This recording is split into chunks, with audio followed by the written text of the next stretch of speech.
It's my mission to make a video on almost every country in the world, and today I'm doing two countries at once, simply because they're small countries. I didn't find a huge amount of mad resources about these two countries, but they are still quite interesting. So I wanted to give a quick go.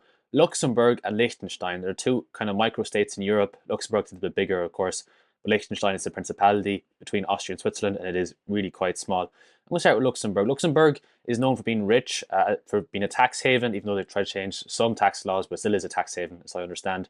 Maybe you've heard of Radio Luxembourg, a very famous radio broadcaster, things like that. That's what Luxembourg is famous for. We're going to go through a couple of different things. Here are some nice pictures of some of the scenery in Luxembourg. There's some cool castles. I'll show you this castle. I actually found it around here. This is the castle itself, Vianden Castle. Couldn't get a very good satellite image of it, but it is a pretty cool castle to see from the pictures. Let's quickly go back to the Explorer version here. Um, this is a building right in front of the castle. I couldn't actually get near it, but I wanted to quickly show you just across the river here, if I can get this guy to move. Yeah, maybe around here. How beautiful um, the countryside is, and even the rivers. This is a little town, lovely rock faces there. It's just a really pretty part of the world, very alpine, I suppose you could call it. Yeah, let's get back out of there and continue on with the video in general. Luxembourg is, as I said, known for a high productivity, but also for high wages. So a lot of people travel from the surrounding countries into Luxembourg. About 200,000 people per day border crossings. That's the number that I got. Whether that's 100,000 people traveling in and out, or 200,000 people themselves traveling, 200,000 daily cross-border commuters. So that would be the people themselves, making up a sizable part of the country's workforce. The same is for Liechtenstein. A lot of people who work there don't actually live there, practically because it's so expensive, and the high salaries do attract people in the neighbouring regions to work in Luxembourg. Of course, the Rhineland being to the east, quite close. A lot of history there with the wars and stuff. Luxembourg was known as the Gibraltar of the North because the fortresses at Luxembourg were very, very strong. The uh, the different, I suppose, techniques used to build the castles there. I did Google a little bit about the actual castles. Here are some random pictures, some different fortifications there. So a very nice touristic spot to visit if you're able to.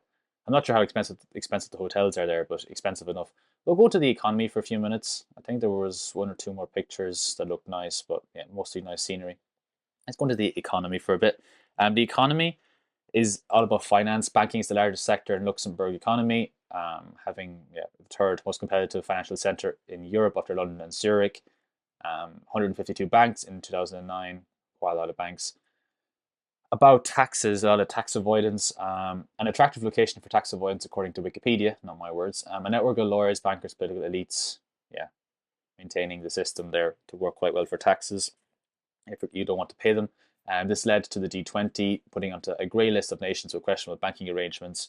They were, however, removed in the same year, probably due to some political pressure. But if you were put on that list, a bit like Ireland, there's probably a reason for it. I don't think Ireland is on that list, but maybe they should be. I don't know. Yeah, according to laws of the European members, there were some laws being broken. Therefore, this holding act had to be changed. But what the actual practical implementation of that actually is, it's hard to know. In terms of import and export partners, we're looking at machinery goods being exported, equipment, steel. Steel's a big one. We'll look at that in a minute. Chemicals, rubber products, quite a lot of real stuff being manufactured there. Looking at putting things to Germany, Belgium, and France, to direct neighbors. This is nice to see. When you're sending things to your direct neighbors and you're producing real quality materials and real products with a high productivity, that's cool. I mean, I think that's like an older style of doing things compared to like the new world where everything is made in China or in like a few countries. It's nice to see a kind of a less globalized sense as well of production working. If we look at the numbers, 100 billion exports, 50 million imports. That's quite a nice trade balance. Imports, aircraft, minerals, chemicals, metals, foodstuff, luxury, consumer goods. Again, from the three neighbors. Then you have the US, another European neighbor basically, and China. Only 4%. That is a really interesting statistic. I think most countries definitely wouldn't be like that anymore in Europe. Looking at the credit ratings, really good credit rating. I hadn't looked at the credit ratings before. Thought that was kind of interesting. One thing, however, which kind of, if we can find it here again, kind of surprised me was 20% of people are at risk of poverty or social exclusion, um, which kind of made me want to look at some other countries. So we have here, this is Ireland, 6% underneath the population, underneath the poverty line of the population, 21% at risk of poverty or social exclusion. So I hadn't actually thought of these numbers before. This is United Kingdom, 21% below the poverty line. So really, there is poverty in Europe according to these statistics, which I hadn't actually appreciated for countries like Luxembourg. I really didn't think that that would be an issue there. But when prices are so high, I guess if you aren't earning good money, you're going to get left behind if you're not working a job, basically, I guess is the problem there. And also, of course, I don't know what the case is in Luxembourg, but a lot of state jobs also haven't had the same real wage increases over the last 30 years. So that could be putting on the pressure as well. Um, we could probably skip down a little bit further here to the steel. Steel is interesting. We did see that in the exports. The steel company used to be called Arbed, and there's a whole lot of story about how they've had a more modern a modernization of their facilities. Employment has changed, things like that. But its productivity, since it has become profitable again, has become one of the highest productivity levels in the world.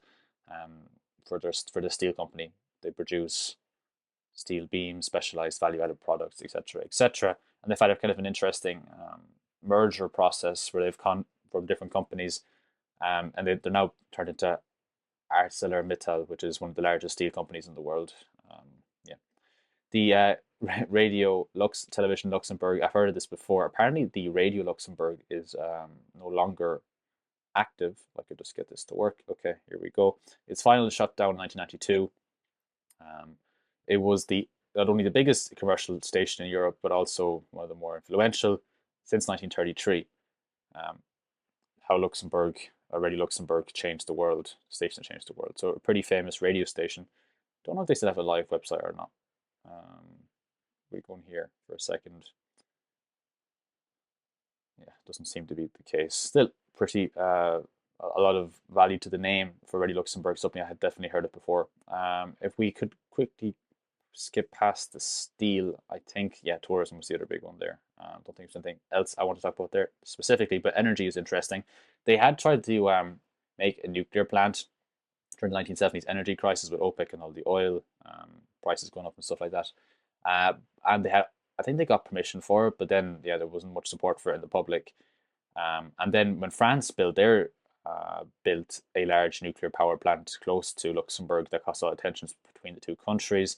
Nowadays, however, a lot of electricity is by renewables, which is pretty cool. 80% of electricity generated by renewables, wind at 26%, solar 17%, hydro at 8%, and other renewables at 29%. That's a pretty good news story. And of course, they'll probably import nuclear electricity basically from France, which could make a lot of their numbers seem very green. However, Luxembourg firms are less likely than those throughout the EU to invest in off-site or on-site renewable energy generation, only half the amount, which is also an interesting stat.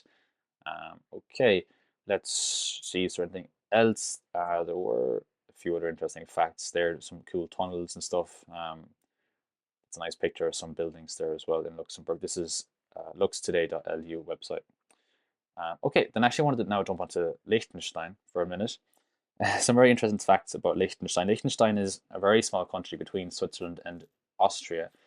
I was reading a little bit about their history during World War II. You may have heard of the Operation Tannenbaum. I never heard this before. Basically, it was a plan to invade Switzerland and Liechtenstein. They were in the same economic zone, trade area. So if you invaded one, it would kind of provoke a war with Switzerland. And even though the official German attitude towards Switzerland was, no, we will never invade you, apparently it was a lot more political. And there were actual plans there to invade Switzerland later on.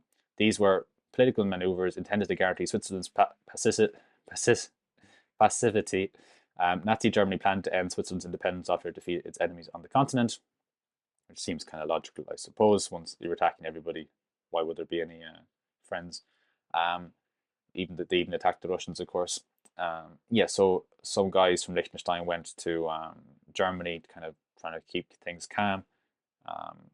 However, in the same month that delegation went to Berlin, the German national movement in Liechtenstein attempted a coup in which they tried to march on Vaduz. However, that didn't work out that well, and Hitler kind of postponed the invasion because he didn't want to provoke the war with Switzerland because of that custom union between Liechtenstein and Switzerland. So I thought that was an interesting little thing because Liechtenstein is known as being this very like defendable mountain pass kind of area. Here is a mountain pass between Switzerland and Liechtenstein. On the Apple maps, they've actually grayed out the military zone that is in this particular area, but you are able to see it on the Apple maps, sorry, on the Google maps, so I don't mind showing it if it's available to the public here. You see different military stations here. That's, yeah, Waffenplatz is like weapon area, probably different training, things like that. So the point being is that Liechtenstein has always been a very defendable spot. It's been a very strategic spot due to its location between the two countries, Austria and Germany. It's one of the only two countries that are landlocked by just two countries as well, with no sea. I think only, is it Uzbekistan? I think it was listed here. Let's see, double landlocked. The other country, yeah, Uzbekistan. That's quite interesting.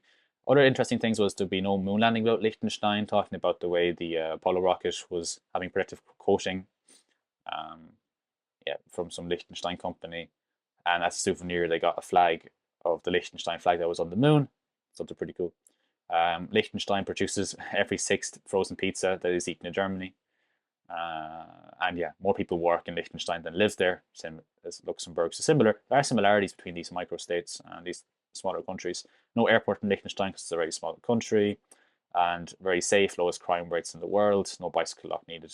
This is from a university in Liechtenstein, so also a pretty cool little resource there. Speaking to the economy, a much smaller economy, let's look at these numbers. We have 6 billion here. We were looking at Luxembourg, we would see that it was in the almost hundreds. There you have 87 and 94 billion. A lot of that too might be to do with the tax stuff.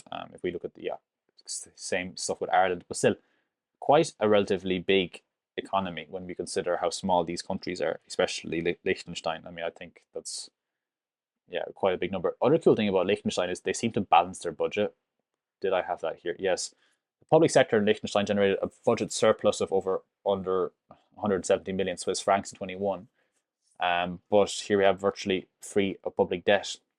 So that's pretty cool. And I do have that on the indicators here. Let's go to this one. Liechtenstein actually isn't mentioned here, but their public debt is super low. Luxembourg isn't like that. They're much higher at 43% of GDP for public debt. But Liechtenstein is, they're handling it pretty well, more like an old school economy. That's pretty interesting and quite a nice success story. Of course, when you have jobs in the country and you have people coming into your country, probably paying taxes there too, I suppose. Not sure how that will actually work if you're traveling in and out. You probably are paying your taxes there. They're kind of getting like a lot of benefits that way. But again, it's all about having the economy there that people want to come into and work in, be able to benefit from that. But it's pretty clever. If we look at the economy of Liechtenstein, what they actually export, I think there's something interesting.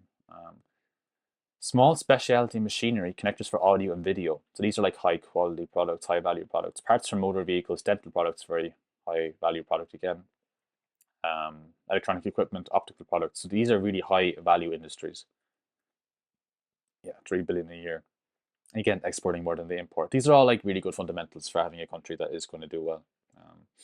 Yeah, banking and finance also a little bit there. Something about I think it was Liechtenstein holds international debt for Austria, Switzerland, and the US. So gross external at 0% debt holder of these countries. So it's a very safe place in that sense, similar to Switzerland. Okay, I think that's all the interesting facts there. Let's go through the indicators a small bit more. In terms of fragility, yeah, they're not that fragile. Probably going to find it hard to get Luxembourg there. Number 171, which is basically like, yeah, right beside Ireland. Energy in Luxembourg, consuming renewables, producing a little bit as well, producing some oil and gas products, things like that. We won't be able to get Liechtenstein, I don't think, but we will be able to look at Luxembourg's energy stuff. Let's look at that. Right now, they're actually exporting energy. They're not importing, which is quite interesting. Luxembourg to Belgium, 82 megawatts. For Liechtenstein, unfortunately, we can't see the numbers. There isn't anything to see right there. Look at that. Switzerland is exporting a lot right now. Let's go into the Liechtenstein economy for a minute and see what they are producing on their electricity. We've got biomass, we've got geothermal, No, we don't. We have biomass, hydro, solar, wind. No, yeah, small bit of gas. No coal. It's nice to see. No nuclear due to that decision not to make that plant. Yeah, I thought that was kind of interesting. Can we maybe go yearly on this? And we can maybe look at how these numbers had changed. Look at that wind number has gone up a lot. Biomass has also gone up a lot. So that's where the focus has been on investment clearly for their production. You can see how Poland has stuck with their coal. Darker colours, of course, being a bit less green. And of course, we've got a lot of coal right there in Money Point power plant. In terms of doing business, Luxembourg doesn't really rank as high as you might expect. 72 isn't really such a good number. If we compared it to their neighbor, well, neighbor to the south, Switzerland. Let's see if there are, okay, 72. Okay, 836. So yeah, I mean, not really a very good number for doing business. Would have expected better. Liechtenstein is very free at 90. Luxembourg is equally free. Oh, even more freer. So yeah, a lot of big European institutions are housed in Luxembourg. We have like, I think some European courts, for example. That kind of stuff was listed here somewhere. The Court of Justice of the European Union, the European Court of Auditors. So yeah, basically it's a European capital in that sense, one of the de facto capitals of the European Union alongside Brussels, Frankfurt, and Strasbourg. And I think there was one last indicator we could take a quick look at, and that was just inflation in Liechtenstein. Yeah, basically just following its neighbors. Let's quickly check if they use the euro or not, and then we'll finish up there.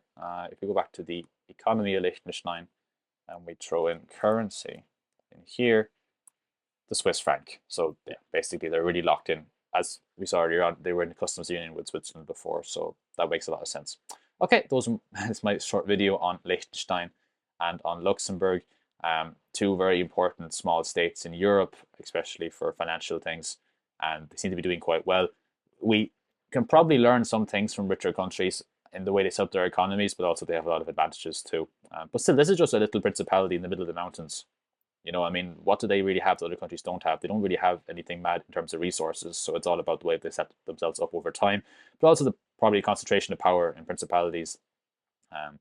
That also affects these sort of things. But yeah, there you go, my video on Liechtenstein and Luxembourg. Thanks for watching.